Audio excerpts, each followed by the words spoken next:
Now we cross over to our Ocean for global insight and an in-depth look at important developments in world affairs. Thanks, Mark. It's time for Global Insight, where we speak to experts from around the world to hear their views on issues making headlines. We begin the week and the new year by discussing the prospects for inter-Korean relations here on the peninsula. And South Korean President Moon Jae-in makes his New Year speech on Monday morning, his fourth and final one as his term draws to an end. And throughout his presidency, he's been pushing for the improvement of cross-border ties and even a peace declaration between the two sides to end the 1950-53 Korean War. But despite his strenuous efforts and heavy spending of national resources to woo the North, little has changed. North Korean leader Kim Jong-un's own New Year address was made over the weekend, but it indicated that inter-Korean ties may not be on the top of Pyongyang's priority list right now. So what lies ahead for South and North Korea this year? For this, we connect with Rachel Minyoung, non-resident fellow with the 38 North programme at the Stimson Centre. A very warm welcome to you. Thank you for joining us today. Well, my first question to you, Rachel Lee, is the North Korean leader. Now, he usually mentions South Korea and the United States in his New Year address, and it sets the tone for the North's policy for its external relations. And he also emphasizes nuclear development, of course. However, the focus of his speech this year, it seemed to be on food and the economy.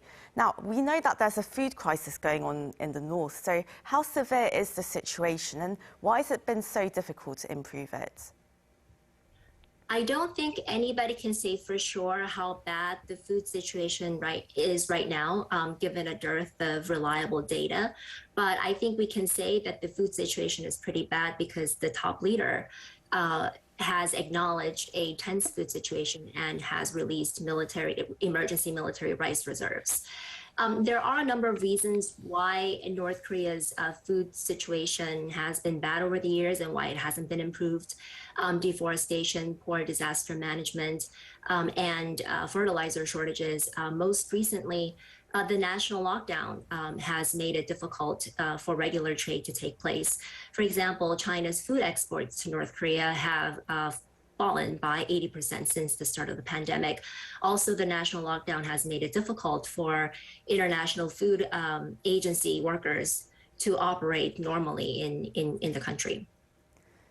And well, last year in December, Kim Jong-un marked 10 years of leading the regime after his father passed away in 2011. But that doesn't seem to be much to celebrate right now, given the current circumstances.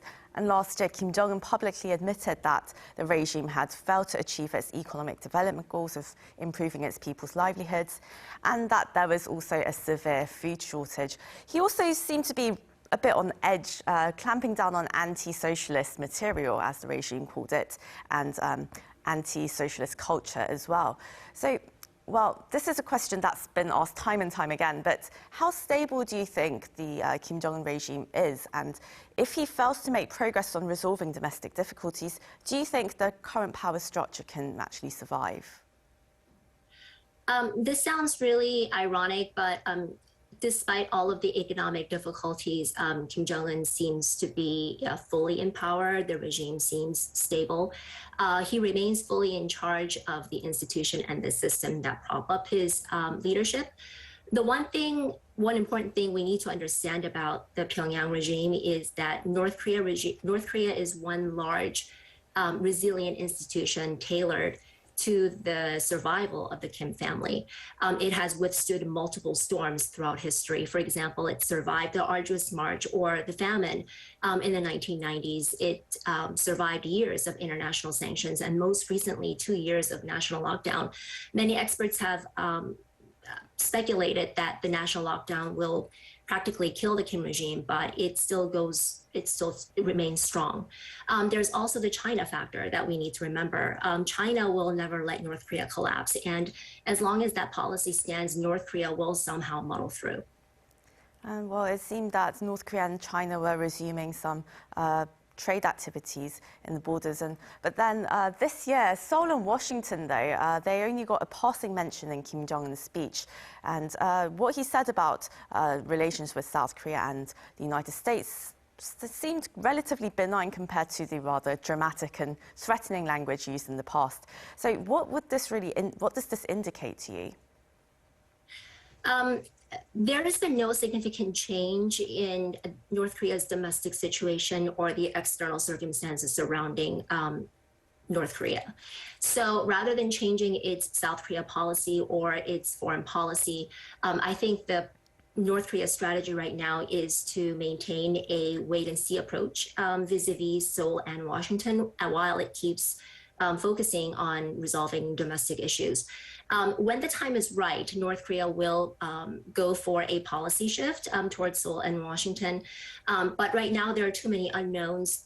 The South Korean presidential election in March, for one thing, and U.S.-China relations remain volatile. So they'll wait for an opportunity. And when the time is right, I think they will make a policy shift.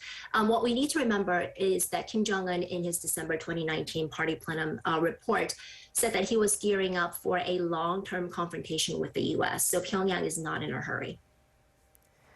Well, the ruling Workers' Party held a series of planning sessions last week, and they apparently discussed the 2022 budget for the North Korean regime. And, well, with the current coronavirus crisis, food shortages and economic difficulties, do you think the regime is going to have to make some cutbacks on its nuclear weapons program? It's hard to say because North Korea's budgetary figures remain so opaque. North Korea's official annual defense spending stands at about 15.8%. And that doesn't really tell us much because that number rarely ever changes. And besides, there is the unofficial defense spending that we know nothing about. And from what we can tell, and this is probably the most important thing, economic difficulties have not stopped the Kim regime from developing nuclear weapons and missiles over the years.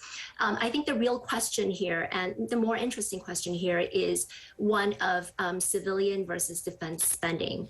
Whether the Kim regime is willing to reduce defense spending and reallocate more resources to the civilian economic sectors, to revise the national economy and to breathe life into economic reform. And based on the amount of focus on the economy in the latest party plenum readout, and also based on North Korean state media's continued endorsement of economic reform, I think we can say that North Korea will at least try to reallocate more resources toward the civilian economic sectors. Well, South Korean President Moon Jae-in, he's been pushing for a peace declaration and hoping for some Olympic diplomacy in Beijing. But neither the US or North Korea, they don't seem particularly enthused by the idea, and only China seems happy about the proposition. Do you think it's possible for South Korea to make any kind of progress on re-engaging the North before this current administration leaves office? Unfortunately, I'm skeptical that the Moon administration will make any substantial progress in inter-Korean relations before the presidential election in March. If North Korea intended to give one more shot at improving inter-Korean relations before President Moon leaves office, I think we would have seen some more language on South Korea in the party plenum readout, which we didn't. It's possible that Kim Jong-un doesn't see the point of dealing with a president who only has 4 months left in office. And with regard to the US, it is possible that Pyongyang wants to focus on resolving issues at home first and is not ready to resume diplomacy with Washington. But all in all, North Korea likely will not re-engage Washington unless it can get something tangible out of the US, for example, the lifting of key economic sanctions and the suspension of US ROK joint military drills. One thing we need to keep in mind is that the failure of the Hanoi summit has had a far-reaching policy impact in terms of how Kim Jong-un postured himself domestically and in terms of foreign policy. And I think that it's unlikely that he will go for diplomacy until he knows for sure that he can get something tangible out of re-engagement. Right, as you said, it seems quite unclear how the presidential election will turn out in South Korea and how that's going to affect inter-Korean relations. But it's quite clear right now that the front-running candidates won't be as invested in inter-Korean relations as President Moon Jae-in was. And over the years, the North has actually continued its provocative behaviour in nuclear tests, missile tests, and hasn't committed to denuclearisation regardless of who was in the Blue House. So to what extent have engagement policies worked or not worked on the North? I think despite the Moon administration's good intentions, its engagement policy and the 3 rounds of summits with Kim Jong-un have resulted in no substantial progress in inter-Korean relations. North Korea continued to perfect its nuclear and missile programs during the Moon administration. Pyongyang even blew up the Joint Liaison Office in Kaesong, which was a fruit of the first Kim-Moon summit in Panmunjom in 2018. And all of these actions by North Korea took place after the 3 rounds of summits where the 2 leaders pledged to diffuse tensions on the Korean Peninsula. And well, even during the summit diplomacy between the US and North Korea in 2018, it seemed that Kim Jong-un was more interested in talking to then President Trump rather than President Moon Jae-in. And, well, irrespective of who will be elected as South Korea's next president, do you see North Korea moving to restore inter-Korean dialogue anytime soon? I think that depends on 2 factors. Number one, how Pyongyang perceives the North Korea policy of the South Korean president-elect. And secondly, how desperate North Korea is for increased cooperation with the outside world besides China's. North Korea says quarantine remains a top priority, and that implies that it will continue to maintain its national border, a lockdown in place. And that implies to me that the country is muddling through somehow and that it can afford to keep its borders closed. And all of that said, I think Pyongyang likely will bide its time and see when it feels like it can gain something tangible, and then it will posture itself for re-engagement with Seoul. And do you think for the time being, with its, just bad economic conditions and also this COVID-19 pandemic crisis, of course, do you think the North is going to keep a low profile for a while, or do you see a possibility of the regime launching yet another major provocation? First of all, at some point, North Korea will resume testing the big weapons. They are part of the country's 5-year defense development plan. So it's a matter of time and not a matter of if. That said, these weapons have to be first have to be ready to be tested. And secondly, in terms of the timing of the testing, it seems unlikely to me that North Korea will carry out any major provocations early in the year. Short-range missile tests are possible, but anything beyond that, probably not. It will not want to be viewed by China as throwing cold water over the Beijing Olympics by carrying out major provocations and therefore escalating tensions in the region. And in terms of the South Korean presidential election, I think that carrying out a major provocation will only help bolster the national security agenda of the conservatives, and Pyongyang likely will not want to be doing that. Right now, US President Joe Biden is, his time is being taken up by Ukraine, Iran, other major foreign policy issues. How do you think he's going to pursue talks with the North or any progress on the denuclearization front?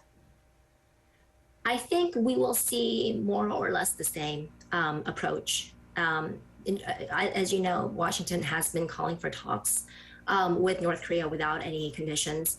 And unfortunately, North Korea does have some preconditions.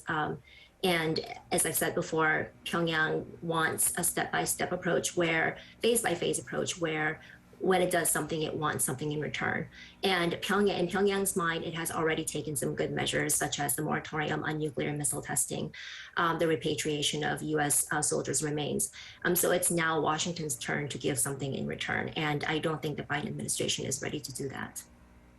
Well, that was Rachel Minyoung, non-resident fellow with the 38 North programme at Stimson Centre. Thank you again so much for your time and have a happy new year. Thank you for having me. Happy New Year.